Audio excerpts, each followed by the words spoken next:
Regarding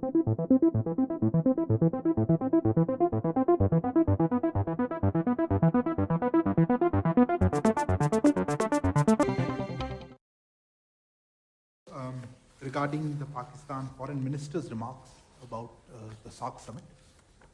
You are aware of the background as to why the SAARC summit has not been held since 2014. There has been no material change in the situation since then. Therefore, there is still no consensus that would permit the holding of the summit. Hello मित्रों, जैसा कि हम सभी जानते हैं कि पाकिस्तान के विदेश मंत्री ने भारत से सार्क बैठक में भाग लेने की भीख मांगी थी। एक दिलचस्प अपडेट सामने आ रहा है। भारत ने पाकिस्तान को करारा जवाब दिया है। आज के वीडियो में देखेंगे पाकिस्तानी मीडिया कितनी शर्मसार है। तो अंत तक बने रहें, वीडियो को लाइक करें और चैनल को सब्सक्राइब करें। नमस्कार। आज इंडिया ने बोला कि वो सार्क की समिट में ज्वाइन नहीं कर पाएगा। द रीजन बीइंग कि 2014 में आखिरी सार्क समिट हुई थी, उसके बाद से अब तक कोई मटेरियल चेंज नहीं आया। सर्कमस्टांसेस में मटेरियल चेंज नहीं आया, मतलब कुछ ऐसा नहीं हुआ। वो ये सीधे सीधे तो एक्सटर्नल अफेयर्स मिनिस्ट्री ने नहीं बोला कि क्या सर्कमस्टांसेस थी, लेकिन सबको पता है कि अटैक हो रहे थे, टेररिस्ट आतंकी हमले हो रहे थे। इसकी वजह से ये सार्क समिट बंद हुई थी और सारे कंट्रीज ने जाने से मना कर दिया था। इंडिया ने आज बोला कि there has been no material change in the situation since then, therefore there is no consensus that would permit holding the summit. अब ये चीज कि इंडिया ने सीधे सीधे मना कर दिया। सार्क की समिट 2014 से नहीं हुई है, 2016 में होनी थी और बिल्कुल 2016 वाली नहीं हुई। लेकिन ये जो सार्क का कीड़ा पाकिस्तान को काटा है, वो काटा क्यों है? उन्हें सार्क की समिट अब 2016 से नहीं हो रही थी, 2016 में भी नहीं हुई थी, तब से अब तक नहीं हो रही थी। तो क्या सार्क ने क्यों ऐसा डिसीजन लिया, ये पाकिस्तान ने ऐसा डिसीजन क्यों लिया कि वो सार्क की समिट बुलाना चाह रहा था 2018 में, 16 में, 15 में, मतलब उसके बाद 20 में भी सोचा जा सकता था कि सार्क बुला ले। क्यों ऐसा नहीं बोला गया? अभी क्यों ऐसी बात हो रही है कि हम सार्क बुलाएंगे? पीछे की जो रणनीति है या पीछे की जो साजिश है, जो प्लानिंग है पाकिस्तान की, वो अब खुल के सामने आ रही है। चाहता ये है पाकिस्तान कि वो तालिबान को बुलाए और वो तालिबान सार्क की समिट में बैठे, क्योंकि अफगानिस्तान मेंबर है और वहाँ पे काबिज तालिबान है। कोई कंट्री नहीं चाहता कि तालिबान को रिकॉग्निशन मिले। तो इनका प्रयास ये था कि वो लेके आए, सार्क के समिट में बिठाएं, ताकि फिर दिखाएं देखो सार्क की समिट तो वो ज्वाइन करता है, तो बाकी जगह क्यों नहीं आ सकता, यूएन में क्यों नहीं आ सकता। ये चीज़ें रोकनी बहुत ज़रूरी थी। आज इंडिया का स्टैंड बिल्कुल काबिल तारीफ स्टैंड था। इंडिया ने बहुत क्लियरली बोला कि नहीं, ऐसा नहीं हो सकता। जो भी उन्होंने पाकिस्तान का यह था, भाई आपके 2017 से 2020 तक आप ही के पाकिस्तान के ही अमजद हुसैन जो थे वो सार्क के सेक्रेटरी जनरल थे। 17, 18, 19, 20 इस सब में तो वो सेक्रेटरी जनरल अपना है, कंट्री अपना है, कुछ तो प्लान किया जा सकता था। ये 2020 में तालिबान आने के बाद से क्यों सार्क बोलना शुरू किया इन्होंने?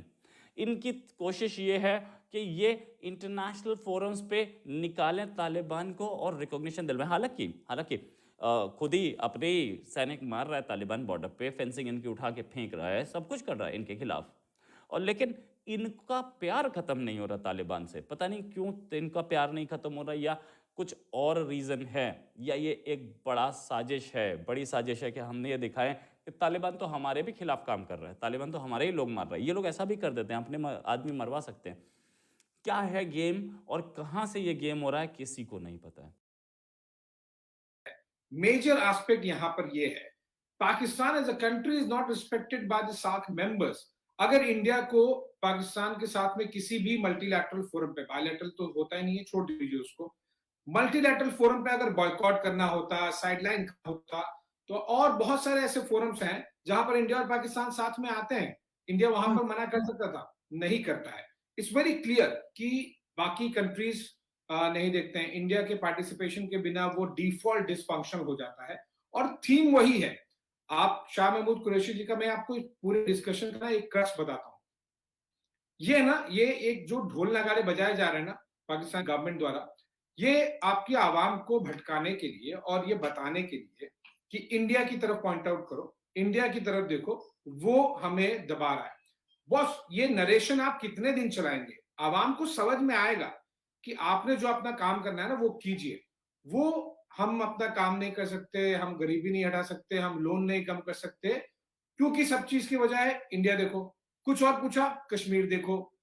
बॉस, इंडिया में अगर इस तरह के नरेशन बिल्ड होंगे ना, तो यहां पर मीडिया और आवाम, सरकार कोई भी हो, कांग्रेस हो, बीजेपी हो, उनके खिलाफ रस्तों पे उतर जाएगी। हर एक प्रश्न का आंसर कश्मीर नहीं होता है, हर एक प्रश्न का आंसर पाकिस्तान नहीं होता है।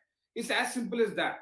वहां पर वो नरेशन बिल्ड किया जा रहा है कि हम तो करना चाह रहे हैं और हो रहा नहीं। आपको भी पता है, आप खुद तो आए नहीं, आपका इंटेंट आपने बहुत क्लियर कर दिया कि चलो इंडिया ने इन्वाइट किया होता या फिर इंडिया को आप भी कर लिए होते।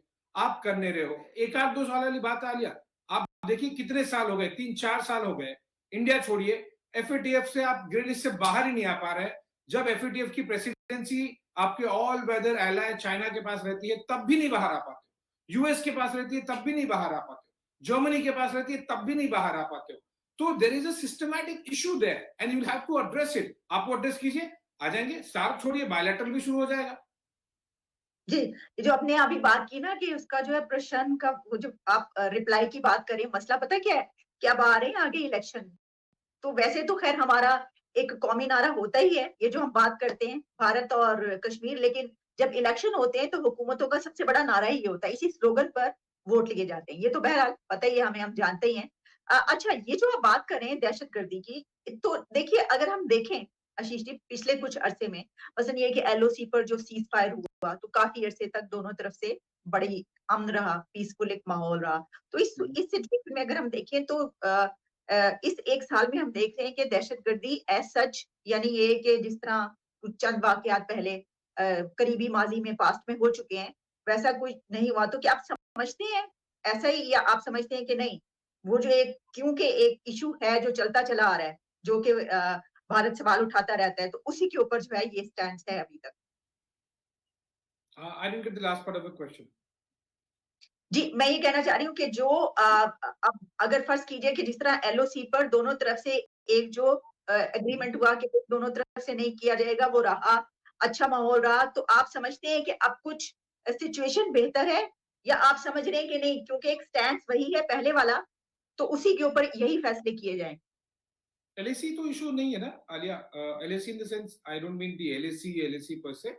व्हाट आई मीन इज कि एलएसी पर जो सीज फायर वॉलेशंस होते रहे हैं वो कभी मेजर इशू नहीं रहा है, क्योंकि उसको मिलिट्री डोमेन में इंडिया रिटेलिएट कर लेता है as and when required, local sniper level पे हो या फिर स्ट्राइक लेवल पर हो। तो अगर कोई इनसिक्योर फील करता है तो वो तो उन्होंने फॉरेन मिनिस्टर ने ये भी कहा है कि भाई आप स्काइप के जरिए किसी और इंटरनेट के, जैसे हम लोग बात कर रहे हैं, इस तरीके से भी जो है ज्वाइन किया जा सकता है। इट्स नॉट नेसेसरी कि आप फिजिकली ही यहाँ पर आए। ये बात भी तो की गई है, तो आपको नहीं लगता कि हाँ, ऐसे फिर नहीं, सिक्योर? आप बिल्कुल ठीक कह रही हैं, बिल्कुल ठीक कह रही हैं। देखिए, जब कोई प्रोफॉर्मा टाइप मीटिंग होती है ना, जिसमें ज़्यादा इन डेप्थ जाने की ज़रूरत नहीं हो, तो वो आप कर सकते हैं, ऐसे बातचीत कर सकते हैं। पर जो ऐसे समिट मीटिंग्स होती हैं ना आरज़ू, उसमें इन पर्सन जो रेपो एस्टैब्लिश होता है और जो रिट्रीट होती है, जो जब आप फॉर्मल स्टेटमेंट्स नहीं दे रहे हैं, आप कैमरा के फ्लैश लाइट्स में नहीं हैं, आप आराम से बैठकर बात कर रहे हैं, तब जो बातचीत होती है ना, उसको आप आगे लेकर, तब आप संबंधों को आगे लेकर जा सकते हैं। मैं आपको एक छोटा सा उदाहरण दूंगा। देखिए, 2020 में, क्योंकि हमारे रूस के साथ, रशिया के साथ हमारे हर साल समिट मीटिंग होती है, ठीक है, 2000 से चल रहा है, हर साल होती रही। 2019 तक 20 समिट मीटिंग्स हुई, परंतु 2020 में क्योंकि पेंडेमिक था, ये मीटिंग नहीं हो पाई। परंतु हमने ये नहीं कहा जो भाई ये आप उसमें कर लीजिएगा, वर्चुअल फॉर्मेट में कर लीजिएगा, जैसे हम आप कर रहे हैं, क्योंकि ये वाली जो मीटिंग्स हैं बहुत ही सब्सटैंटिव होती हैं, बहुत ही ज्यादा उसमें चीजें होती हैं जो कॉन्फिडेंशियलिटी की होती हैं, जो आप 1 to 1 बैठकर आप केवल बात कर सकते हो। केवल यहाँ पर औपचारिक तरीके से, फॉर्मल ऑफिशियल तरीके से बात करना काफी नहीं होता है। इसीलिए 2020 में वो मुलाकात नहीं हुई, 2021 में हुई। और आपने देखा होगा राष्ट्रपति पुतिन आए केवल 5-6 घंटे के लिए भारत में, but he came there to be in person. तो ऐसी जो मुलाकातें होती हैं, अगर आप अपने संबंधों को आगे लेकर जाना चाहते हैं वहां पर अगर तो तब आपको इन पर्सन मीटिंग करनी पड़ेगी। अगर आप औपचारिक मीटिंग करना चाहते हैं तो मीटिंग हो ना हो उसका कोई खास फायदा नहीं है, आपके संबंधों को वो आगे ले जाने के लिए कोई ज्यादा कारगर साबित नहीं होगी। बिल्कुल ठीक, यानी इन पर्सन होंगे तभी इस तरह की मीटिंग्स में आप आ सकते हैं, अदरवाइज उसका कोई फायदा नहीं है। जैसे शाह महमूद कुरैशी साहब कह रहे थे कि आप कहीं से भी ज्वाइन कर लीजिए और ये वो। जी, जी, लेकिन जी। सर आई होप कि लोग जो हैं वो हमारी बात को